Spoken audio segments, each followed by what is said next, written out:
우리 지역의 시사 이슈를 쉽게 풀어 이야기하는 시간 시사토크 아나운서 서주영입니다. 반려동물을 키우는 양육 가정의 비중이 해마다 크게 늘어나고 있습니다. 이에 반려동물 복지에 대한 중요성이 강조되고 있고 각 지자체마다 반려동물 산업 육성에 큰 관심을 보이고 있는데요. 전라북도에서도 반려동물 산업의 기반을 구축하기 위한 본격적인 행보가 시작됐습니다. 오늘 시사토크에서는 반려동물 산업의 가능성과 더불어 올바른 반려 문화 정착을 위한 과제도 함께 살펴보겠습니다. 전라북도 신원식 농생명축산식품국장, 임실군 이남재 행정문화국장, 전북대 수의학과 박철 교수 세 분과 함께하겠습니다. 어서 오십시오. 안녕하세요. 네, 반갑습니다. 자, 반려동물 양육 가구의 인구가 이제 증가하면서 동물을 바라보는 인식 또한 달라졌는데요. 이제는 한 가족의 구성원으로 생각하는 경향이 참 높아졌더라고요. 국장님, 국내 반려 인구가 이제 해마다 늘면서 이제 1,500만 시대가 됐다고요? 네, 농식품부의 조사에 의하면 전국적으로는 한 600만 가구, 전라북도에는 한 20만 가구 정도가 반려 가구로서 지금 조사됐습니다. 2018년 대비 전국적으로 보시면 한 500만 가구에서 600만 가구로 한 100만 가구 정도가 증가한 걸 볼 수가 있습니다. 그래서 한 20% 정도의 증가율을 보이고 있다면 전라북도 같은 경우는 2018년도에 16만 가구에서 20만 가구로 4만 가구 정도 증가했기 때문에 한 25% 정도의 증가율을 볼 수 있다. 25% 정도가 증가한 걸로 볼 수 있습니다. 그래서 현재 22년도 수치를 보면은 전국적으로는 600만 가구, 그렇다면 한 전체가 2,400만 가구 정도라고 봤을 때 한 25% 정도가 지금 반려동물 양육 가구라고 볼 수가 있고, 전라북도 같은 경우는 22년도가 한 85만 가구입니다. 그 중에서 20만 가구가 지금 양육 가구가 되기 때문에 한 23.8% 전국 대비보다는 조금 낮은 편입니다. 네, 교수님, 반려동물 양육 가정의 증가 이유 어떻게 바라보시나요? 네, 아무래도 1인 가구가 증가하고 저출산에 영향이 있는 것으로 판단이 됩니다. 거기에 인구의 고령화도 한 몫을 하고 있습니다.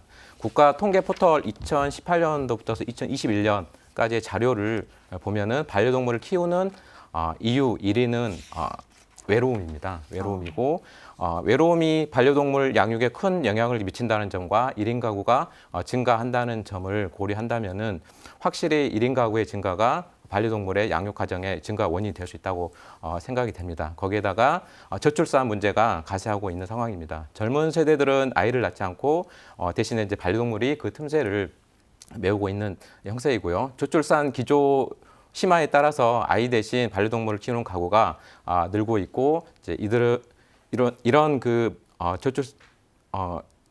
저출산 세대들은 반려동물에게는 아낌없는 애정과 관심을 주고 투자를 하고 있습니다. 네, 반려인구가 이렇게 좀 증가하면서 함께 즐길 수 있는 축제들도 다양하게 선보이고 있는데요. 우리 지역에는 의견의 고장, 바로 임실에서 개최되는 임실앤 페스타가 있습니다. 국장님, 다음 달이면 저희가 또 만나볼 수 있다고요? 예, 먼저 축제에 앞서서 시청자들의 도움을 주기 위해서 일단 오수계에 대해서 간략히 설명드리면서 네. 안내를 해드리겠습니다. 지금으로부터 한 1000년 전에 고려시대의 거령현, 지금으로 말하면 우리 임실군의 지사면 영천리가 되겠습니다. 거기에 김계라는 사람이 개 한 마리를 기르고 있었는데, 어느 날 하루는 주인이 이제 그 시골 장터를 나가서 개하고 같이 동행해서 나갔습니다.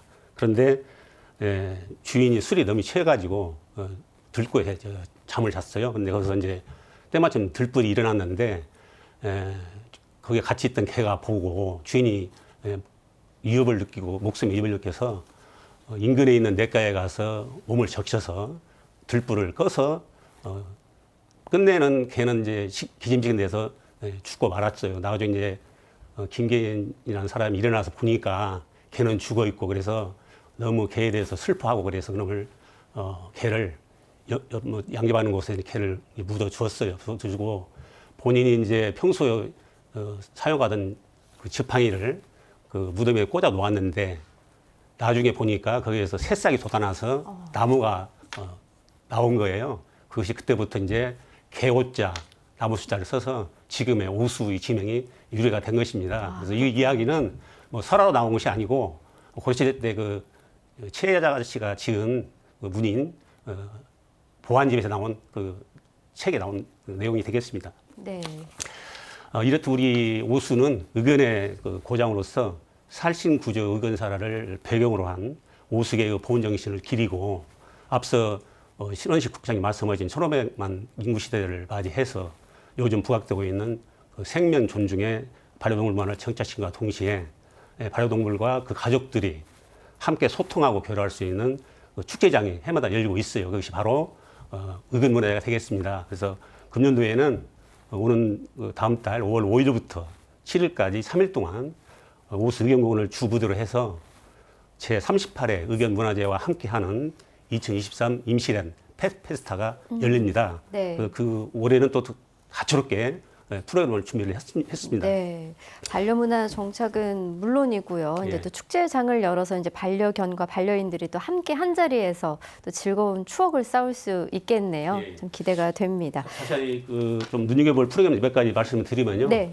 일단 그 티니케 대신이 일어났는데 그때 그 구조를 했던 그 훈련견에 대해서 우리 그 행사 때 의료원 시상을 할 계획이고요. 네, 네. 그다음 주인과 그 반려동물이 함께하는 패션쇼도 이루어지고 또 반려동물 전반에 대해서 유명인사를 초청해서 토크쇼도 벌일 생각을 갖고 있습니다. 그래서 또한 또 11개의 그 산업용품 업체를 입점을 시켜서 많은 상품을 둘러도 보고 또 값싸게 상품을 구입할 수 있도록 하도록 하고요.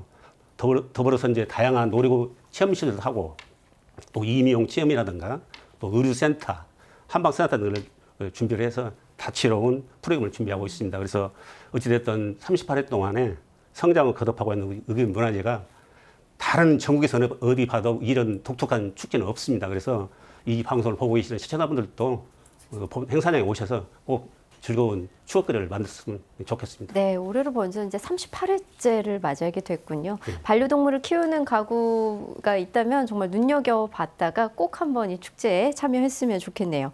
올해 관광산업 주요 키워드 중에 하나가 바로 이 반려동물이라고 합니다. 문화체육관광부에서는요, 반려동물 동반 여행에 있어서 작년에 비해 무려 이제 2배 이상 증가한 10억 원의 예산을 투입했다고 하는데요. 참 반려 인구 증가가 이렇게 또 새로운 여행 모델로서 육성을 하게 된 거네요. 어떻게 바라보시나요? 먼저 박 교수님. 네, 반려동물 문화가 지속적으로 확대되면서 반려동물을 이제 인격화하는 펫 휴머나이제이션이 사실 상당히 많이 심화되고 있습니다. 올해 국내에서 첫 예로 보면은 올해 국내에서 반려동물 동반 전용 첫 전세기가 제주도 여행에 등장을 했습니다. 이렇듯 반려동물을 양육하는 가구가 증가할수록 다양한 형태로 반려동물 동반 여행 패키지가 활성화될 것은 자명한 사실인 것 같고요. 여기에다가 펫 뷰티, 펫 캉스, 펫 캠핑 등 이제 다양한 형태로 진화해 갈 것으로 생각이 됩니다. 네. 이 국장님 혹시 의견 덧붙이실 거 있으실까요? 반려동물 아까 아나운서께서 말씀하신 것 같이 최근 몇 년 동안에 급속히 그 각광을 받고 있는 관광 사업입니다. 그래서 어쨌든 반려동물과 함께하는 여행은 그 보호자와 반려동물이 더욱 가까워질 수 있는 기회이고 또 보호자와 반려동물이 모두에게 좋은 그 경험과 추억을 만들어 줘서 일반 여행보다는 좀 특이한 여행이라고 볼 수 있습니다. 네. 저희 군에서도 지난해 오수 천변을 중심으로 해서 반려동물 동반 도보 여행을 추진한 바가 있고요. 금년도에도 이렇게 준비를 하고 있습니다.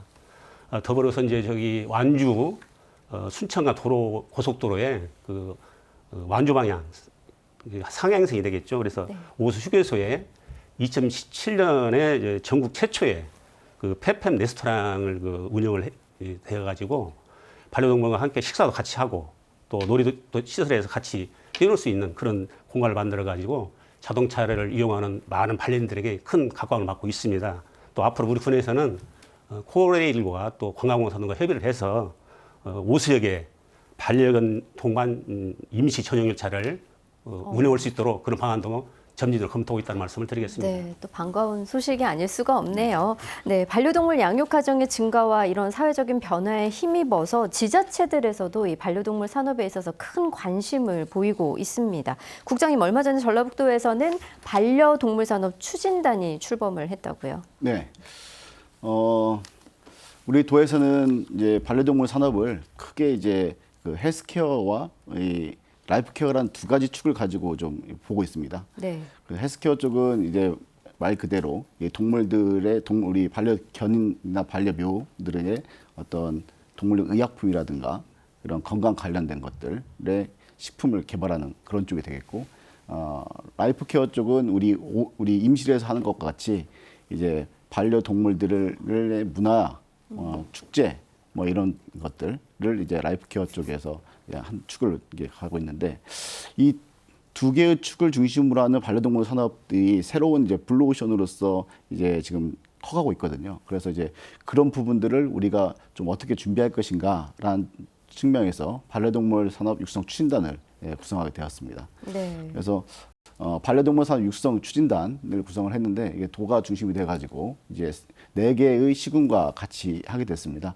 그래서 저희가 시군 협의체를 구성을 했는데, 이제 시군에는 전주, 익산, 정읍, 임실 이 4개 시군과 같이 하고 있고, 4개 시군을 중심으로 해서 이 산학연관의 어떤 협의체를 구성한 겁니다. 그래서 관련 기업들도 한 5개의 관련 기업들이 들어가 있고, 그다음에 대학들도 전북대를 비롯해서 4개의 대학이 들어가 있고, 또 의료기관도 2개의 의료기관, 또 연구기관도 이제 우리 도내에 있는 헬스케어 쪽을 담당하는 기관들이 이제 4개 기관들이 같이 하고 있습니다. 총 25개의 기관들이 이 사업을 하고 있는데, 저희가 이 25개의 기관들을 중심으로서 함으로써 이 어떤 반려동물 산업을 기획하고 홍보하고 또 국가예산 사업들을 발굴해 나가고, 그 다음에 기업을 유치해 나가고, 이런 역할들을 해 나갈 것입니다.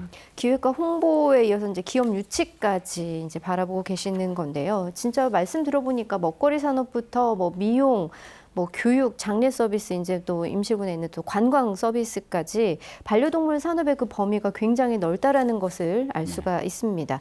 그러니까 전라북도가 이제 어떻게 보면 반려동물 특화 도시로서 성장하기 위한 그 발판이 지금 마련이 되면서 이제 쭉 성장세로 나아가야 할 텐데, 과연 그러면 어떤 산업들을 좀 더 주력적으로 계획을 세워나가야 하는지에 대해서 말씀해 주신다면요.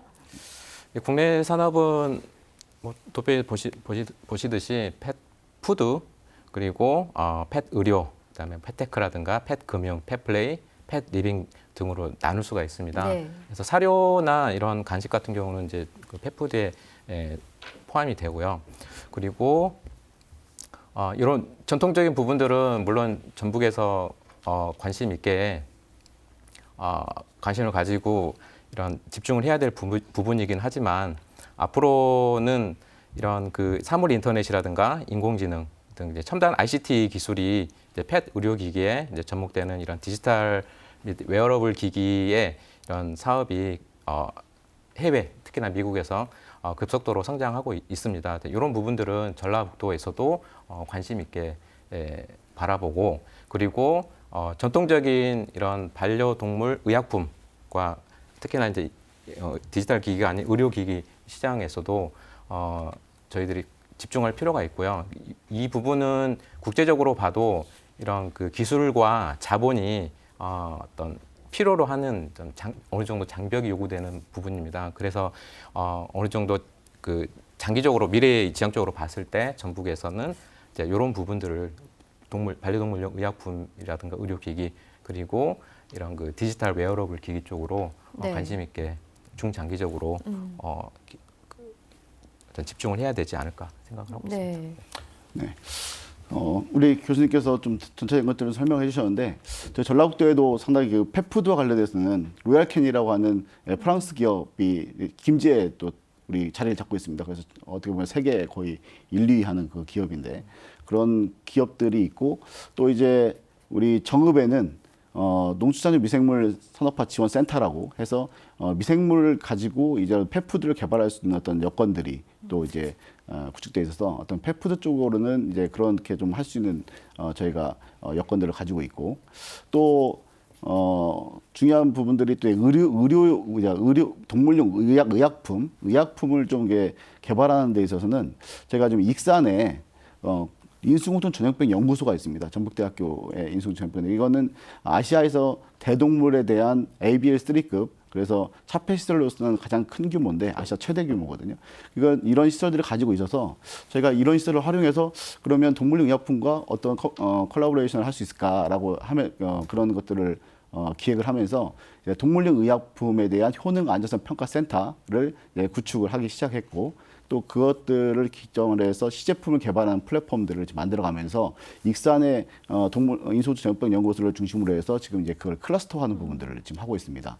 또 정읍 같은 경우는 아까 그 펫푸드와 관련된 시설도 있지만 또 이제 안전성 평가 연구소라든가 생명연 연구소, 그다음 거기에 또 방사선 연구소 뭐 이런 것들이 그 국립 정부의 추정기관들이 좀 있어서 그 추정기관 중심으로 해서 또 동물용 의약품 소재를 개발할 수 있는 그런 가능성들이 역량을 가지고 있고 그다음에 우리 임시 같은 경우는 아까 말씀드린 대로 이제 기존의 그런 어떤 반려동물에 대한 테마파크라든가 그다음 그걸 확대한 세계 명견 테마랜드 그다음에 반려동물에 대한 지원센터 이런 부분들이 지원센터도 올해 지어지거든요. 이제 이런 부분들이 강점을 가지고 있고 또한 대한민국 최초로 이제 어떤 공공 장례 시설도 가지고 있습니다. 그래서 그런 임실의 장점들을 잘 가지고 있기 때문에 이런 것들을 또 라이프케어 쪽으로 좀 같이 해나갈 수 있는 것이 있고 또 전주 같은 경우는 아시다시피 많은 소비층들을 가지고 있기 때문에 거기에도 많은 동물병원도 가지고 있고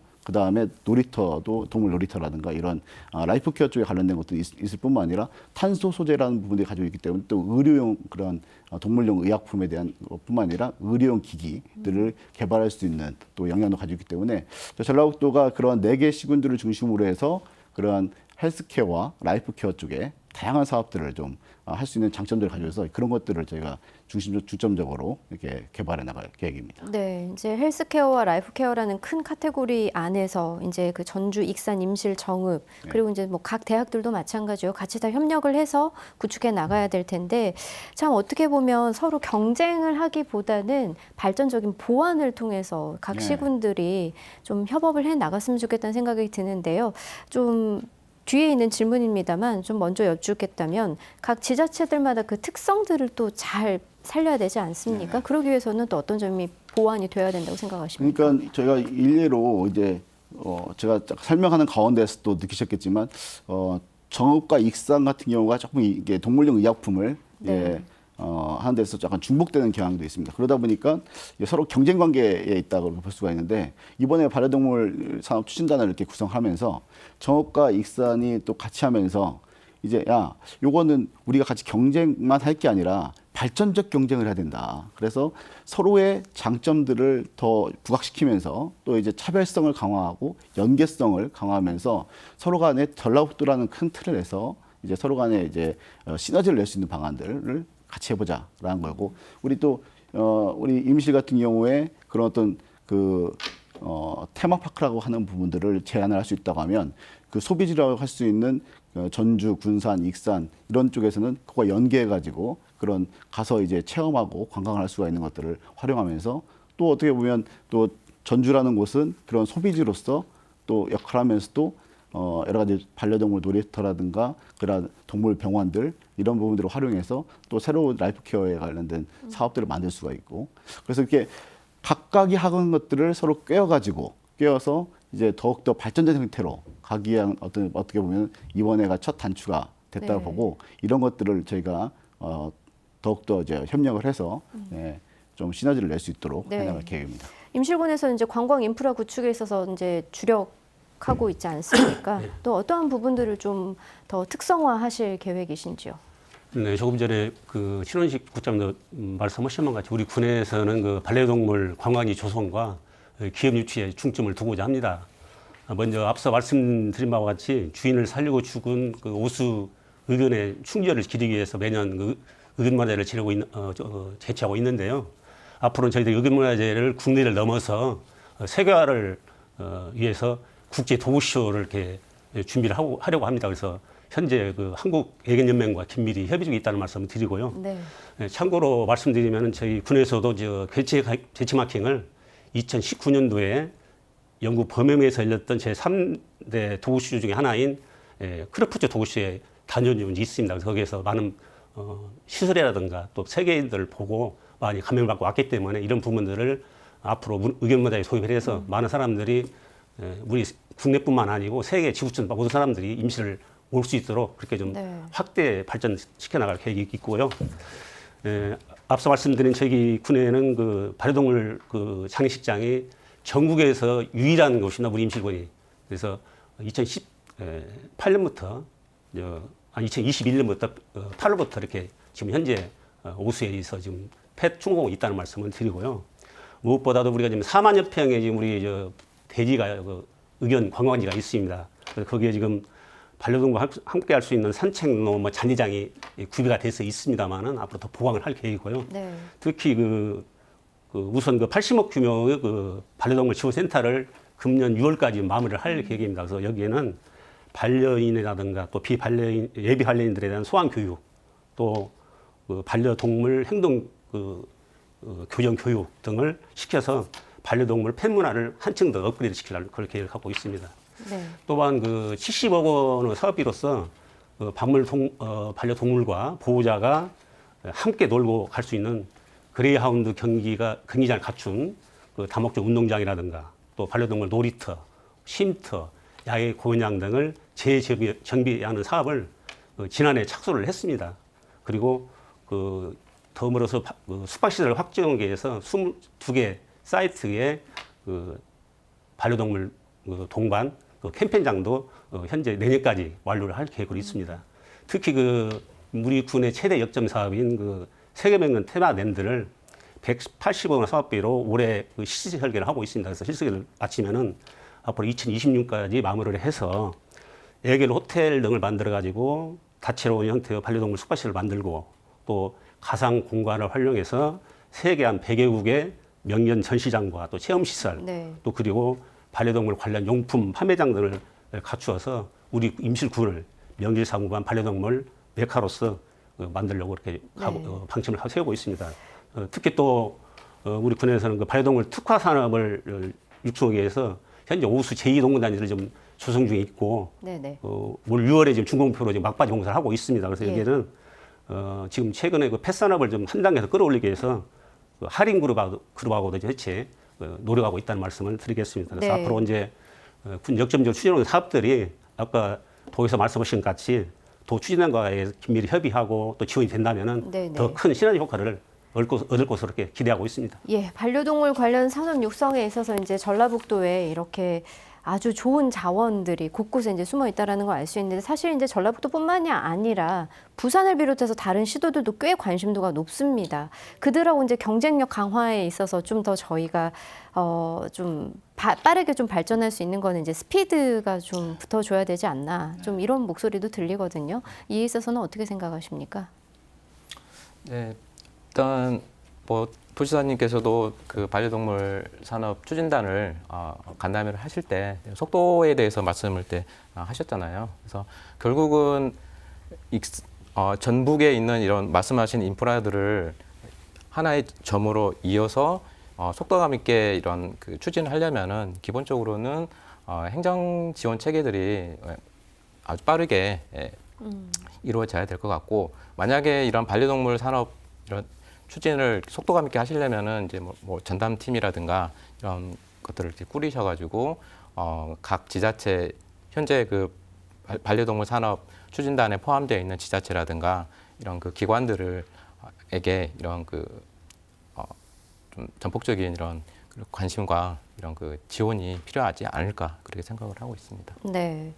이른바 이제 또 저희가 이제 펫코노미라는 단어 다들 이제 한 번쯤은 들어보셨을 겁니다. 그만큼 이제 반려동물 산업이 성장세가 굉장히 가파르게 이제 올라가고 있는데요. 펫케어 제품들도 보니까 굉장히 요즘은 또 스마트하게 나오고 있더라고요. 참 그 부분에 있어서는 우리가 또 어떤 점을 또 관심을 두고 지켜봐야 하는지 전라북도에서. 네, 펫코노미라고 하면은 이제 거기에 이제 펫 비즈니스들을 이렇게 볼 수가 있는데, 이제 그 중에 이제 펫푸드나 이런 펫테크, 리빙 같은 경우는 이제 라이프 케어라든가 기존에 있는 산업이라고 할 수 있는데, 펫 의료 쪽과 펫테크 쪽은 사실 최근에 이전에도 말씀을 드렸지만 이런 IoT라든가 AI 이런 기술들이, 그리고 반도체 이런 기술들이 급속도로 발전을 하게 되면서 이런 디지털 치료제 라든가 아니면은 웨어러블 진단 기기 아니면 치료 기기들이 지금 뭐 카이스트나 뭐 LG 그다음에 삼성 같은 이런 대기업들에서 정말 그 많이 이루어지고 있습니다. 뭐 저도 사실 카이스트하고 같이 이런 그 올레드 기술을 가지고 이런 그 반려동물을 치료하고 예방하는 이런 연구를 이렇게 수행하고 있습니다. 이런 부분들은 사실 그 어느 정도 기발하지만 그래도 그 충분히 이런 그 성장이 가능하고 소위 말하는 이런 4차 산업혁명과 같이 이런 그 물결을 탈 수 있는 이런 부분이라고 생각을 하고 있습니다. 네. 혹시 덧붙이실 의견 있으실까요? 제가 그 일례로 한번 말씀드리면, 제가 예전에 그 미국에 갔을 때 어떤 할머니 한 분이 개를 우리 반려견을 한 3마리 정도 이렇게 가지고 다니는 거예요. 그래가지고, 야, 저분이 외로우신가 보다. 그래서 이렇게 3마리씩이나 키우고 다니는 거니까. 했는데, 알고 봤더니 그분이 다른 데로 이렇게 들어가시는데, 펫 데이케어 센터에 가시는 거예요. 네? 그러니까 그분은 거기서 일을 하시는 분이에요. 그 3마리 키우시는 분이 아니라 기르시는 분이에요. 저런 펫 데이케어 센터를 쫙 이제 유심 있게 딱 보니까 너무 많은 펫 데이케어 센터들이 많이 있는 거예요. 이제 펫 이코노미라고 했을 때 새로운 경제가 생기는 거거든요. 네. 산업과 산업과 함께. 네, 네. 그래서 어떻게 보면 앞으로는 이런 반려동물 놀이터라든가 반려동물을 맡길 수 있는 호텔, 반려동물 호텔, 반려동물 펜션, 동반 펜션 이런 여러 가지 산업들이 이제는 생겨 나갈 수밖에 없는 거라는 거죠. 필요하다는 거죠. 그래서 저희 도에서도 이번에 이제 신규 사업으로 이제 반려동물을 동반할 수 있는 펜션을 이제 리모델링 할 수 있는 사업을 20개 정도 이번에 시작을 했습니다. 하나당 한 3천만 원씩 해서 6억을 투자해서. 그런데 왜냐면 저희 아시다시피 이제 반려동물 데리고 가서 1박 2일 하고 싶어도 펫은 못 들어오는 곳이 많이 있어요. 많습니다. 그러다 네. 보니까 그런 것들을 좀 와서 즐기고 놀고 먹고 할 수 있는 그런 부분들을 좀 수용할 수 있는 그런 수용 태세를 갖추는 게 필요하다. 이렇게 해가지고 그런 부분을 하고 있는데 그런 것들이 이제 앞으로 우리 도나 시군도 그렇고 일반 이제 뭐 기업들도 마찬가지고 그런 펫 이코노미를 우리가 만들어 나가는 데 있어서 좀 준비해야 될 것들이 아닌가 이런 생각이 듭니다. 네, 정말 우리 생활에 정말 이제는 깊숙이 들어와 있다고 해도 과언이 아닙니다. 반려동물 관련 산업에 있어서 이런 성장에 못지않게 가장 또 중요한 거는 올바른 반려 문화 정착일 텐데 아직도 미성숙한 그런 의식을 보여주는 사례들이 있습니다. 이제 먼저 가장 이제 손꼽히는 게 아무래도 반려동물 유기 문제일 텐데요. 이유를 좀 면밀히 살펴보면 물건 훼손과 짖음 등 동물의 문제 행동이 가장 좀 크게 나타났고 저도 좀 동감하는 바입니다만 예상보다 좀 지출이 꽤 많이 들어갑니다. 이게 좀 부담이 좀 되고요. 이사나 뭐 취업 등이나 자기의 그 생활 여건이 변함으로써 그 양육 포기나 파양 등을 고려했다라는 기타 의견들도 좀 볼 수가 있습니다. 자, 이제 반려동물 양육 포기 이런 문제에 있어서 우리가 좀 어떤 부분들을 좀 개선해 나가야 할지 한번 의견을 들어볼까 하는데요. 어떤 분이 먼저 말씀해 주실까요? 아까 차트에서 보셨듯이 이제 반려인들 중에서 5명 중에 1명은 내가 양육을 포기하려고 하는 생각을 누구나 가지고 있다는 거거든요. 그 이유들을 보면은 내가 반려동물을 키우기 전에는 생각하지 못했던 것들이 키워보니까 지출이 너무 많이 들어. 이거 의료비가 너무 많이 들어. 그리고 또 너무 막 짖고 그러니까 그 이웃들이 너무 싫어해. 이런 거거든요.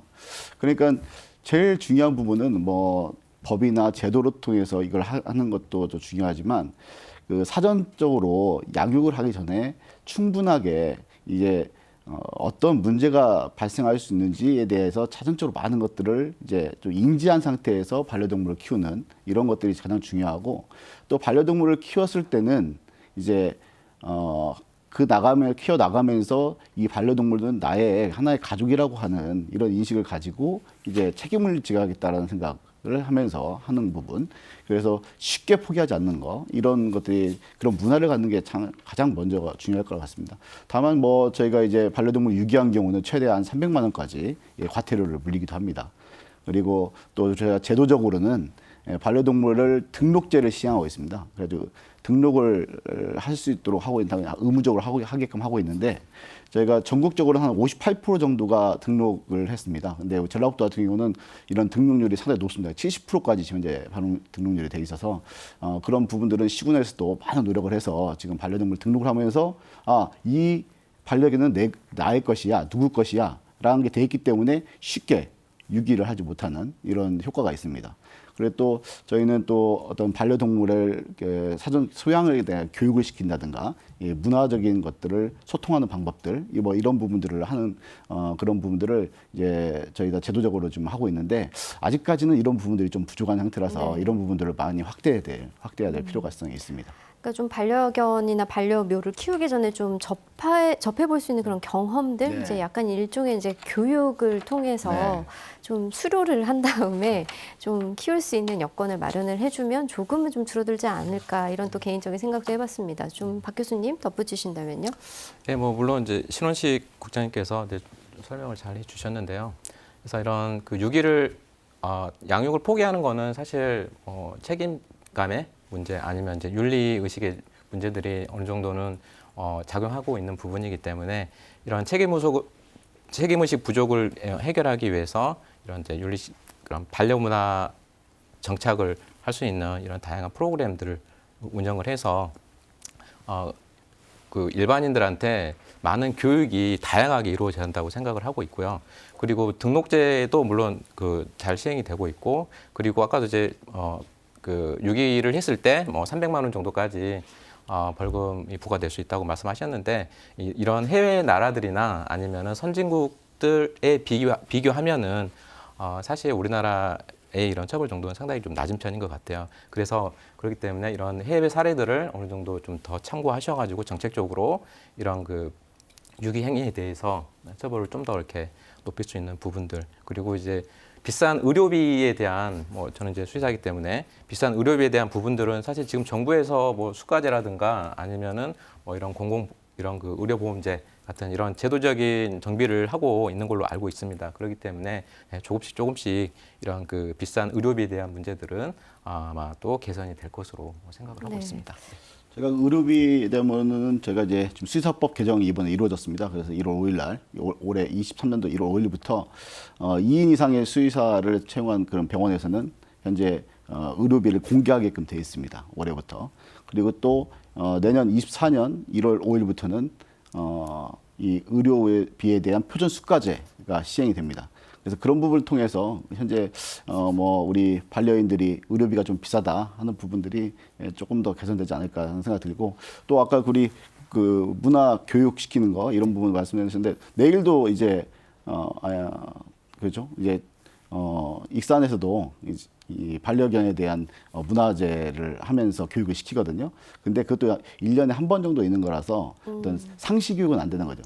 그래서 제가 우리 임실에서 이제 반려동물 지원센터 그 부분이 올해 이제 완공이 되면 이제 그런 부분들이 많이 이게 보완이 될 것 같아요. 그 부분은 우리 국장님 한번 말씀해 주시면 좋을 것 같아요. 한번 의견 한번 들어보죠. 예, 아까 조금 전에 말씀드렸는데 반려동물 지원센터가 이제 올 6월에 완공이 됩니다. 그래서 거기에서는 아까 말씀드린 유기견뿐만 아니고 일반 반려견이라든가 또 반려를 하려고 하는 사람들한테 교육을 시켜가지고 아까 펜문화 정착도 마찬가지고 또 유기견이나 유기묘에 대해서도 예방 차원에서 교육을 강화해 나가도록 이렇게 할 계획을 하고 있습니다. 네, 유기동물을 보호할 시설이나 또 인력에 대해서도 좀 저희가 보완이 필요해 보이지 않나 싶은데요.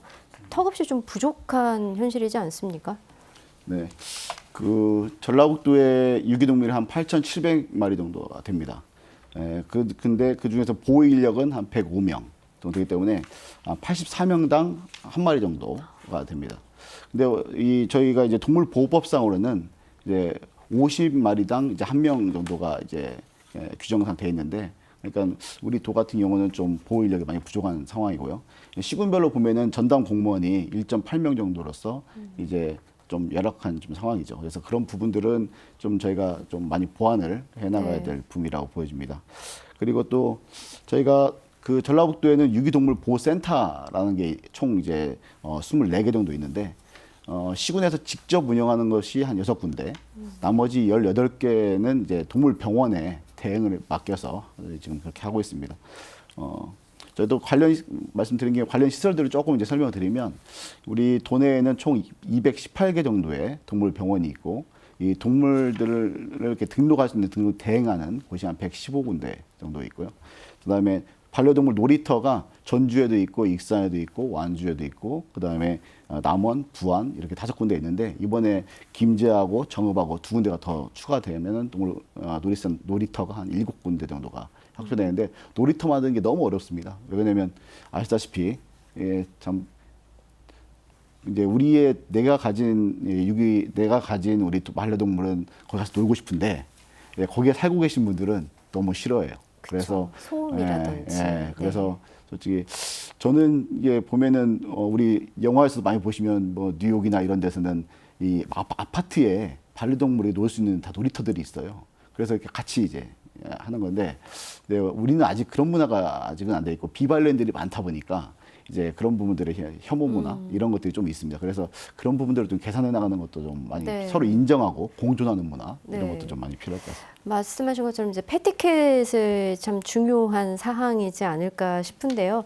뭐 키우는 입장에서는 내 반려견 반려묘가 한없이 예쁘고 사랑스럽지만 또 타인에게는 또 그렇지 않은 경우가 있으니 우리가 또 건전한 펫 문화 정착을 위해서 좀 노력을 해 나가야 될 텐데 좀 어떤 부분들을 좀 지켜나가면 좋을까요? 이제 뭐 지금은 반려동물하고 사람들이 더불어 살아가는 것이 피할 수 없는 현실이 되어버렸습니다. 따라서 이제 그에 맞는 이제 문화의 틀이 필요하다고 지금 어떤 요구되는 시기입니다. 그래서 성숙한 반려동물의 문화, 그러니까 펫 문화를 정착하는 것들, 그러니까 패티켓이 이런 그 상식화가 될 수 있는 이런 사회를 만들기 위해서는 이제 3가지 측면에서 접근이 필요하다고 생각합니다.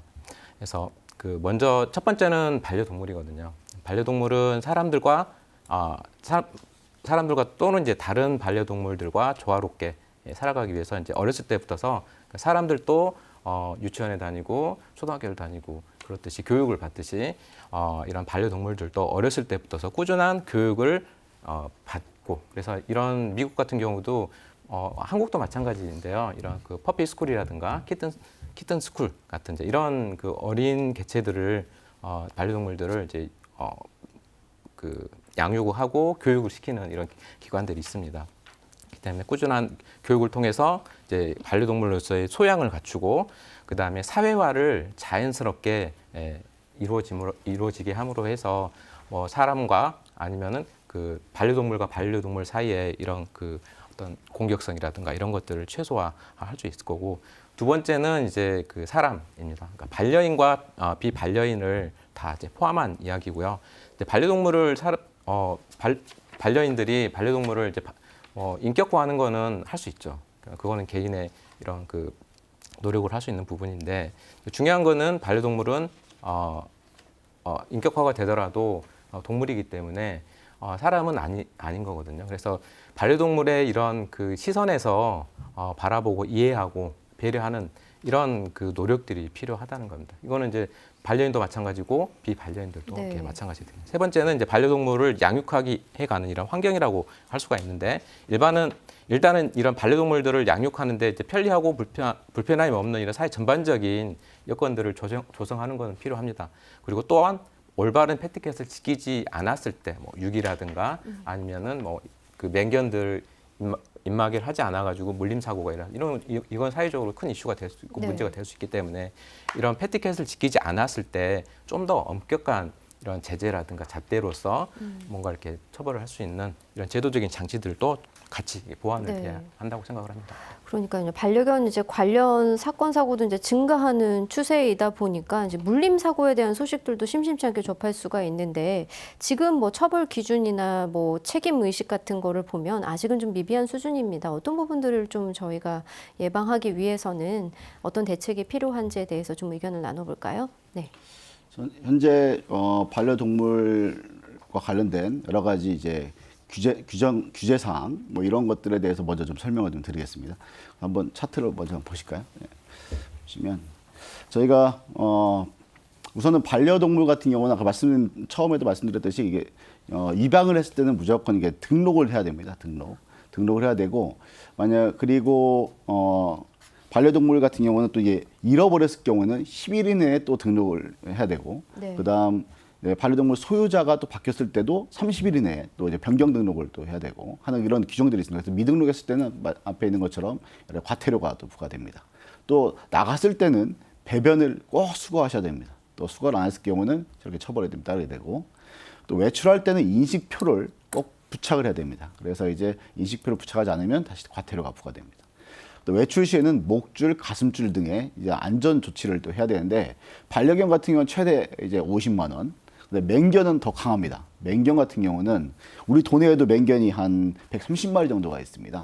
꽤 많네요. 많습니다. 그래서 130마리 정도가 있는데, 이 맹견의 경우에는 더 아주 과하게, 그래서 3차까지 했을 때 한 300만 원 정도의 안전 조치 위반에 대한 과태료를 부과합니다. 그다음 또 벌금이 있습니다. 벌금은 동물을 유기했을 경우에는 이제 반려동물은 최대 300만 원. 맹견 같은 경우를 만약에 유기했다. 그러면은 2년 이하의 징역 또는 2천만 원 이하의 벌금이 네. 되고, 동물을 학대하다 발견됐을 경우에는 3년 이하의 징역 또는 3천만 원 이하의 벌금. 그다음 목줄 등의 안전조치를 위반을 했는데 그로 인해서 사고가 발생했다. 그 결과가 상해다. 그러면 2년 이하의 징역 또는 2천만 원 이하의 벌금. 또 사망을 발생했다. 그러면 3년 이하의 징역, 그다음에 3천만 원 이하의 벌금 이렇게 되겠습니다. 네. 그래서 이런 또 규정들이 있다는 것을 좀 아시고, 또 어떻게 보면 이것 때문에 꼭 한다는 것보다는 기본적으로 나의 반려견들을 좀 안전하게 또 케어하고, 또 나와 같이 공존하기 위해서, 또 다른 반려인들하고 같이 또 공존하기 위해서 이런 것들이 생활화되는 부분들이 무엇보다도 더 중요할 것 같습니다. 네, 올바른 이제 펫 문화가 마련이 돼야 한다는 건 분명해 보입니다. 사람과 동물 모두가 행복한 그런 전북을 만들어 나가야 할 텐데요. 세 분의 마무리 발언 짧게 들어보도록 하겠습니다. 먼저 이 국장님. 네, 우리 임실구는 의견에 고장답게 전국의 어느 단체보다 그 반려동물 산업에 대한 관심이 높고, 앞서 말씀드린 같이 투자도 많이 한 곳입니다. 그래서 40년의 의견 문화제를 통해서 국민들의 의식도 많이 성숙되어 있고, 또 우수 의견 공원이 등 그 반려동물 기반 시설 개발 경험이 있기 때문에 자신감과 또 개발 의지 또한 강합니다. 그래서 앞으로 전라북도동과 긴밀히 협력을 통해서 우리 임실군이 반려동물 산업을 선도함으로써 반려인과 또 비반려인, 그리고 반려동물이 함께 행복해지는 우리 전라북도가 되도록 열과성을 다해 나가겠습니다. 네, 박 교수님. 네.